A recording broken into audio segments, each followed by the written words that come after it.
Private rail service అందుబాటులోకి వస్తోంది. తొలి సర్వీసు జూన్ 4 నుంచి కేరళలో ప్రారంభం కానుంది. తిరువనంతపురం నుంచి గోవా మార్గంలో రాకపోకలు జరగనున్నాయి. SRMPR global railways private limited సంస్థ ఈ రైలు సర్వీసును నిర్వహించనుంది. Indian railway, prince world travels private limited కలిసి దీన్ని నిర్వహిస్తున్నాయి.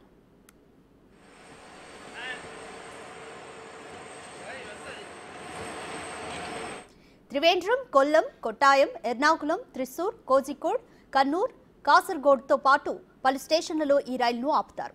750 మంది ప్రయాణికులకు సరిపడే సీటింగ్ను ఏర్పాటు చేశారు. ఇందులో 2 స్లీపర్ క్లాస్ కోచ్లు, 11 థర్డ్ క్లాస్ ఏసీ కోచ్లు, 2 సెకండ్ క్లాస్ ఏసీ కోచ్లు ఉన్నాయి. మొత్తం 60 మంది సిబ్బంది అందుబాటులో ఉండనున్నారు. ఈ ట్రైన్లో స్టార్ హోటల్ వసతులు అందుబాటులో ఉంటాయి. భోజనం, వైఫై సదుపాయం, జీపీఎస్ ట్రాకింగ్ సిస్టమ్ ఉంటాయి.